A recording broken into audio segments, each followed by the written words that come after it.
The time was 11:43 p.m. The city of Ouagadougou was quiet, with most citizens asleep, unaware of the storm that was about to be stirred inside the presidential residence. President Ibrahim Traoré sat at his desk, reviewing late-night documents. His eyes were tired, but his mind remained alert. He had just signed a proposal for a new school project in the northern provinces when his secure phone rang. Traoré picked up the call instantly. "Yes, this is the president." There was silence on the other, and then came a trembling voice, clearly afraid but determined to speak. "Please, Mr. President, I know this line is dangerous, but I had no choice." "Who are you?" Traoré asked, leaning forward. "I can't say my name, but I beg you listen. There are over 200 children. Yes, children trapped in a secret, illegal gold mine, somewhere deep in the eastern region near Campina." The voice cracked. "They are starving, working with bare hands, treated like animals. Some are as young as 5. President Traoré's expression hardened. "Where exactly?" he asked quickly. The voice continued. "Follow the old logging road past the abandoned timber factory. There's a path that leads into the forest. No one goes there anymore. Please, you're the only one who can stop this." The line cut. The call ended. For a moment the president sat still. Then he stood up quickly and pressed a button on his desk. "Call General Oba, call Commander Idris. We are moving tonight," he ordered. His voice was filled with anger, not just as a leader, but as a father. 20 minutes later, the presidential convoy was ready. Black jeeps, armed security trucks, and 2 ambulances stood by. Traoré emerged dressed in military fatigue, his eyes sharp and serious. "Where are we going, Sir?" General Oba asked. Traoré explained briefly. "An anonymous caller has just informed me that 200 children are being held in a hidden gold mine. We must find them." Commander Idris frowned. "If this is true, then someone is making money off their suffering." "Yes," Traoré said, "and tonight that ends." They moved swiftly through the quiet roads, lights off, guided only by moonlight and a strong sense of purpose. As they left the city behind, the air changed. Trees grew thicker, the roads became dusty and narrow. They passed through remote villages, most people asleep in mud huts. By 2:10 a.m. they reached the old timber factory. The caller mentioned it had long been abandoned, its roofs falling apart. Behind it, a hidden path led into the dense bush. "This must be it," Traoré said. He stepped out of his jeep and began walking. His men followed behind, silently, with only torch lights to guide them. The group moved through the thick forest. The sounds of crickets and frogs filled the air. After almost an hour of walking, they began to hear faint metallic sounds, clinking, scraping. Traoré raised a hand. "Everyone stay low." They crawled forward carefully, and then they saw it deep inside. A natural hollow surrounded by rocky hills was a wide-open illegal gold mining site. The area was poorly lit, with scattered floodlights powered by small generators. Men with guns walked around, lazily unaware of the approaching danger. But what struck the president the most was not the guards, it was the children. Some were waist-deep in muddy pits, digging with small rusted tools. Others were carrying heavy bags of sand, their faces covered in dust. None of them had shoes. Many wore torn clothes. Their stomachs were bloated from hunger, and their eyes were hollow. A boy collapsed while carrying a bucket of dirty water. No one helped him. One of the guards shouted and kicked him to stand, but the boy couldn't move. Traoré felt his chest tighten. He clenched his fist. "Commander," he said quietly, "move in. No noise, no mercy." In seconds, the president's men spread out like shadows. They surrounded the mine at exactly 3:42 a.m. "Commander." Idris gave the signal. "Go."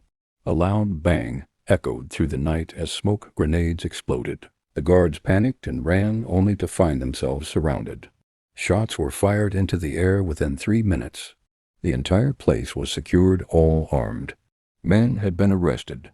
The children, scared and confused, dropped their tools and huddled together. Many thought it was another group of dangerous men. "Don't hurt us," a small girl cried. But then Traoré walked into the clearing. Slowly he raised his voice gently. "My name is Ibrahim Traoré. I am your president, and today I have come to take you home." The children froze. Some blinked, unsure if it was a dream. Others began to cry. One boy asked, "Are you really the president?" Traoré nodded. "Yes, and you are free now." A boy who looked about 7 years old fell to his knees and started weeping. "They told us we would be unalived here, that no one cared." Traoré went to him and knelt. "They lied. I care, and you will not die. You will live. You will be great." More children began to collapse. Some fainted from exhaustion. The president immediately called for the medical team. "Start feeding them slowly," he instructed, "and get the weak ones into the ambulances." Hot food, water, and blankets were shared. The doctors began treating wounds, checking fevers, and giving rehydration drinks. Some of the children had infections. Others had wounds untreated for weeks. A girl's hand was bleeding. A boy's back was covered with whip marks. One little girl held Traoré's hand tightly and whispered, "Please don't leave us here." "I won't," he said. "I promise." At dawn the sun rose over the illegal mine, but instead of gold it now shone on hope. Traoré looked around. His voice was heavy with emotion. "These children are the soul of our country. Look at what greed has done to them." He turned to his men. "We will not rest until we find every wicked person behind this. Let's work together. Let's fight for justice." The soldiers saluted. "Yes, Mr. President." By 7 a.m. the children were all moved to the convoy. The mine was sealed. Evidence was collected. Drones flew above, taking pictures of the entire operation. As they drove away, many children slept for the first time in peace. Others stared at Traoré as if he were a miracle, and in many ways he was, because that night a president didn't wait for reports or investigations. He heard the cry of his people and came down himself, and the mission had just begun. It had been 1 week since the heroic rescue of over 200 children from the illegal gold mine. President Ibrahim Traoré had personally led the operation, saved the children, and moved them to a safe, well-guarded temporary shelter in Ouagadougou. Doctors were treating the weak ones. Counselors were speaking to the traumatized. Clean clothes, hot meals, and proper beds were provided. The children had even begun smiling again. But unknown to the president, danger still lurked in the shadows. The criminals behind the illegal gold operation had not yet been caught. They were wealthy, powerful men with deep connections, and they were angry. The rescue mission had destroyed their operation and exposed their secrets. They had lost money, slaves, and most of their guards had been arrested. But now they wanted revenge, not through violence, but through lies. 2 days later, unknown to the presidential guards, some of the bad men disguised themselves as reporters from an international media station. They arrived at the rescue center in 2 white vans with a logo of a fake humanitarian group. They brought sweets, toys, and cameras. The guards at the shelter were meant to refuse them, but some had already been bribed. One guard, who was responsible for security on the east gate, took the money quietly and whispered, "You have 30 minutes, make it quick." Inside the shelter, the men met with some of the children. They spoke, softly, kindly, pretending to be helpers. "We are here to protect you," they said, "but the truth is, you are still in danger." The children looked confused. One boy asked, "What do you mean?" The man replied, "That man who rescued you, he is not your president. He is the boss of another gold mine. He used soldiers to take you from one mine to another. This place is not safe." The children were silent. "But he told us his name. He said he is President Ibrahim Traoré," one girl said. The fake reporter shook his head. "He lied. The real president would be too busy to come to the bush himself. You're just being used." Then they asked the children to speak on camera. "Say how you're still being forced to work. Say, the man who took you is still using you." The children hesitated, but the fake journalist promised, "If you do this, the world will see your pain. They will come and take you to a better place, maybe even to Europe. Don't you want to be free?" Out of fear and confusion, the children agreed. One after another, they cried on camera, "The man who said he rescued us is using us," a boy sobbed. "He is not our president. He is a bad man. Please help us." Another girl said, "He brought us here to work again." They said, "We are safe, but we are not. The world must save us." The fake journalists packed their cameras and left quickly. Within hours, the video was uploaded to several fake news websites and social media pages. The caption read, "Burkina Faso's president exposed children," claimed he's using them for illegal gold mining. Within 24 hours, the video had gone viral.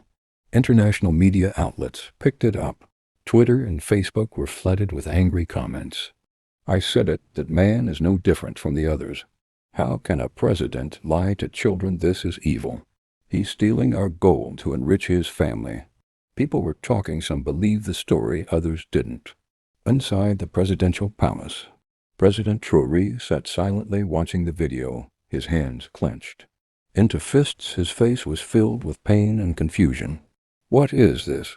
he asked his security advisor, who allowed a camera crew into the shelter. The advisor looked down.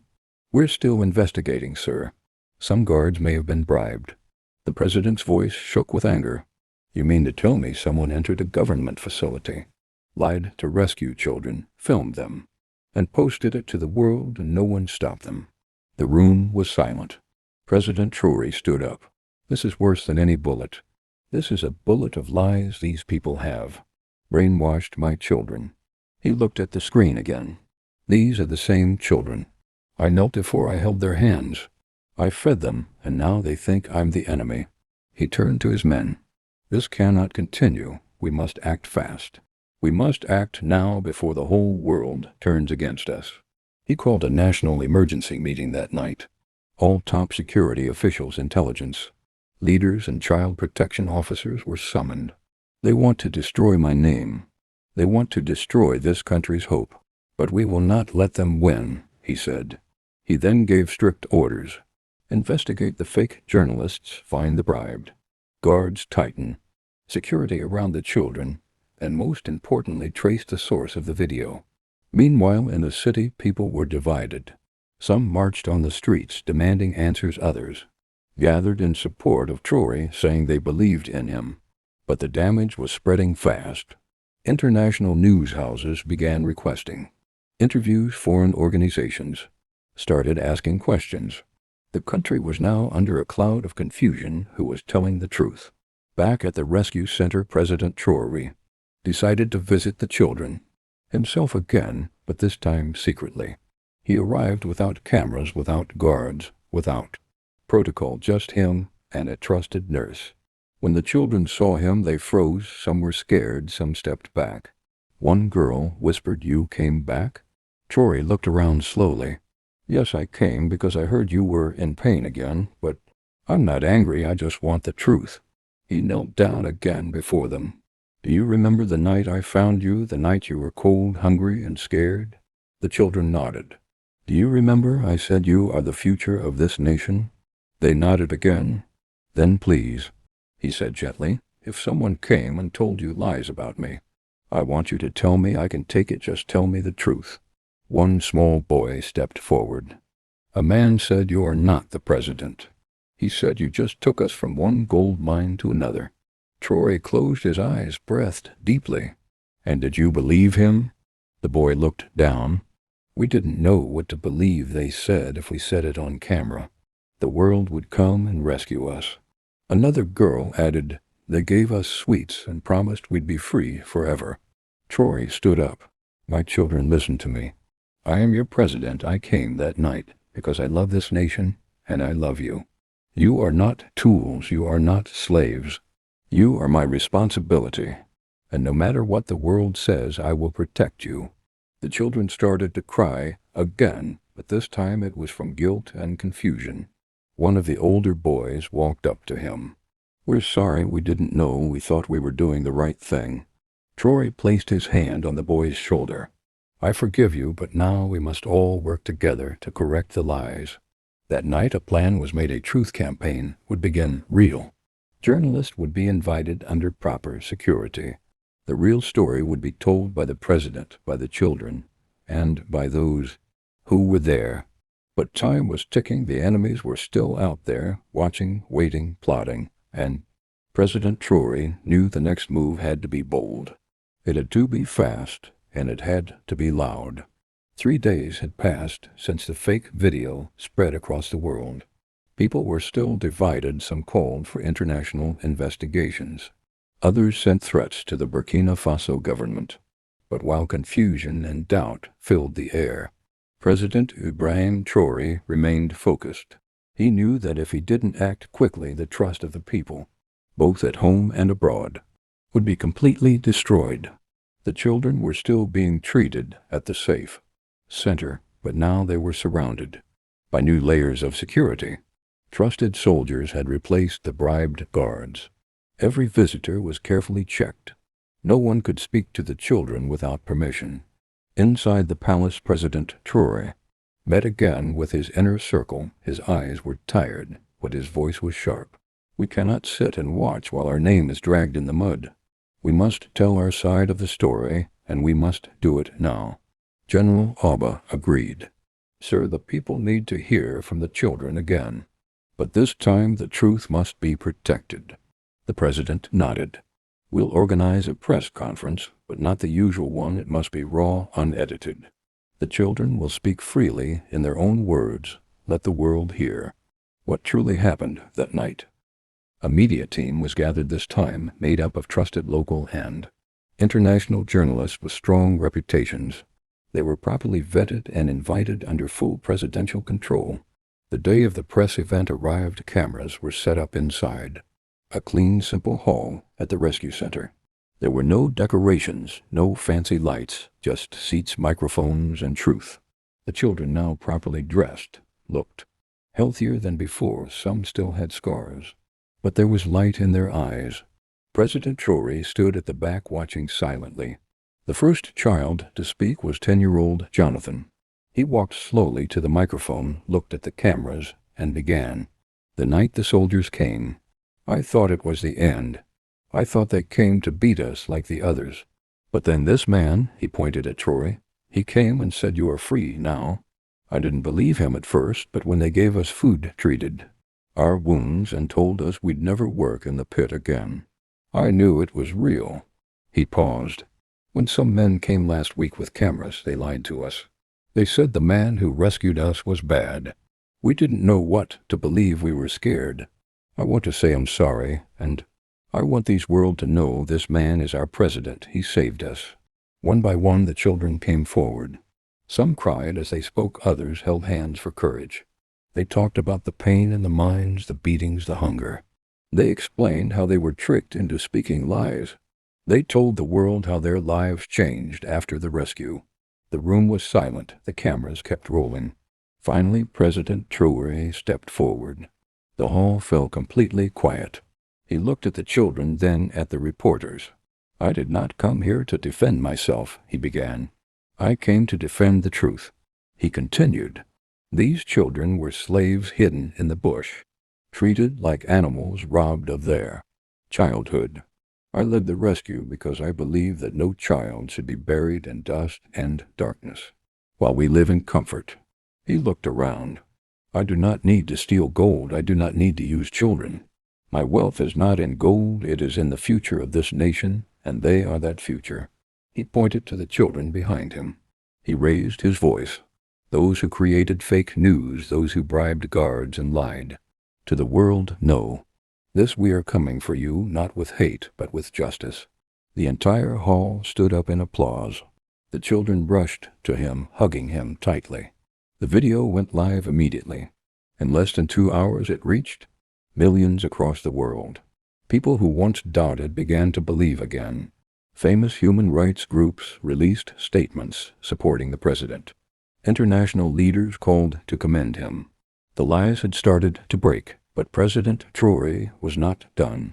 The next day he launched what he called Operation Gold Truth, a powerful investigation into all illegal mining activities in the country. Secret agents were deployed, names of suspicious businessmen were compiled, border checkpoints were activated. Bribed guards were arrested one by one. In a town near the old mine site, a hidden house was raided. Inside, the documents revealed shocking truth, lists of children, bought payments made, and evidence of bribes. One man, a former government contractor, was caught trying to escape the country. He confessed everything. "I was only following orders," he said. "They paid me to stay quiet." The president ordered all properties linked to the criminals to be seized. Banks were frozen, every account used in the child trafficking ring was shut down. But the fight wasn't just physical, it was a war of truth. The president ordered a nationwide school tour. He would go from one school to another speaking to students about what had happened, teaching them how to protect each other and warning them never to trust strangers, promising fake jobs. In one school, a student stood and asked, "Mr. President, why didn't they believe you at first?" The president smiled sadly. "Because the truth is often slow, but it is always stronger in the end." As the days passed, people began to rally behind him again.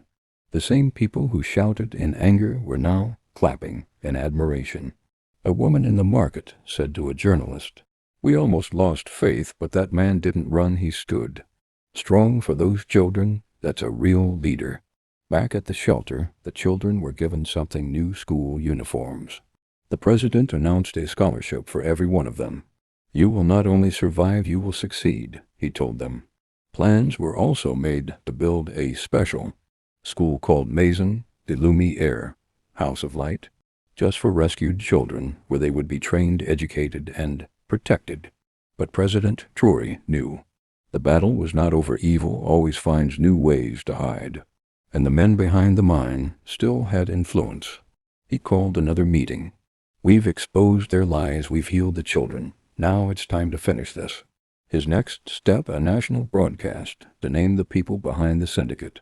But before he could announce it, he received a letter, no name, no signature, just a sentence. "If you speak again, the next child to disappear will be on your head." The room went silent. President Traoré held the letter, looked at his team, and said, "Let them try, I will not back down." And with that, the fire in him burned even brighter. 2 days after President Ibrahim Traoré received the threat letter, the air in the palace became tense. Security was doubled around the rescue. Shelter schools and every child under the president's care. His top advisors begged him to stay quiet for a while.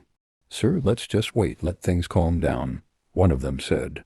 But President Traoré looked them in the eye and said firmly, "No, if I stay quiet, they win, and I refuse to. Be silent while children are still in danger." He held the letter in his hand, read the words again. "If you speak again, the next child to disappear will be on your head." He closed his eyes for a second, then whispered, "Allah is watching you." What the evil men didn't know was that one of their own was growing tired. A man named Roland, once a trusted partner in their wicked gold business, had started feeling guilty. He had seen the children's tears, he had watched how Traoré saved them, and he had a little daughter of his own. Every time he looked at her, he remembered the pain in those children's eyes. That night, Roland made a decision. He quietly left his house and drove out of town. He arrived at a secret military base and asked to see the president's special team. "I have something to say," he told the guards, "but you must protect me. My life is in danger." Within an hour, he was brought into a small room. Commander Idris entered and stared at him. "Who are you?" "My name is Roland. I used to work with the man who sent that threat letter." The room froze. Roland continued, "I know everything: his name, his face, where he lives, and where he hides his documents." The next morning, President Traoré was informed. He ordered that the confession be recorded, and then, with a heavy heart, he listened to the shocking truth.